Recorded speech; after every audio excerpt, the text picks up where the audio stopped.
6.52 million subscriber, বাংলাদেশের স্ট্রিমারদের মধ্যে probably সবচেয়ে পপুলার একজন ক্রিয়েটরের বিল্ড আজকে আমরা করতে যাচ্ছি। আসসালামু আলাইকুম সবাইকে, আমি রিজবি। আপনারা অনেকেই আমাকে মিস্টার ট্রিপলার নামে চিনে থাকবেন।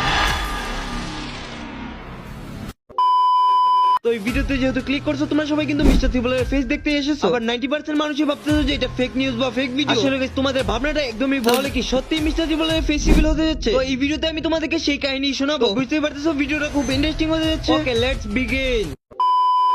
তো আমি প্রথমেই বলতেছি তোমরা ধৈর্য ধরে আজকে ভিডিওটা দেখো। তো প্রথমত আজকে ভিডিওতে ক্লিক করার পর তোমরা কিছুই বুঝতে পারতেছো না। আসলে guys, প্রথমের দিকে আমিও কিন্তু কিছুই বুঝতে পারতেছিলাম না তোমাদের মতো। ওকে, এবার তোমাদেরকে আমি ভালোভাবে বুঝিয়ে বলি। প্রথম থেকে আজকে সন্ধ্যা ইউটিউবের মধ্যে ঢোকার পর আমি মিস্টার ট্রিপলারের চ্যানেলের মধ্যে একটা পোস্ট দেখতে পাই। এখানে মধ্যে লেখা ছিল, আমি পিসি বিল্ডার বাংলাদেশকে কোনো রকম কোনো ফুটেজ শো করার পারমিশন দেইনি, সেটা সিসিটিভি হোক বা যাই হোক। আর যদি সত্যি আজ রাত 9টার পরের ভিডিওতে আমাকে কোনোভাবে দেখায়, আমি এদের উপর লিগ্যাল অ্যাকশনে যাব। এরা কোনো পারমিশন না নিয়ে এরকম কিভাবে করে? ওকে, এইটাই কিন্তু মূলত ছিল মিস্টার ট্রিপলারের পোস্ট। এই পোস্টটা দেখার পর আমি সাথে সাথে পিসি বিল্ডার বাংলাদেশের ফেসবুক পেজের মধ্যে যাই। তার আগে আমি তোমাদেরকে একটা জিনিস ক্লিয়ার করি, মিস্টার ট্রিপলার কিন্তু কালকে একটা ভিডিও আপলোড দেয়। এখানে আমাদের সাথে গেমিং ট্যুরের ভিডিওটা আপলোড দেয়। আর মূলত তার পেজটা কিন্তু পিসি বিল্ডার বাংলাদেশ গ্রুপ থেকে বানায়। চলো প্রথম ওই পেজের মধ্যে কি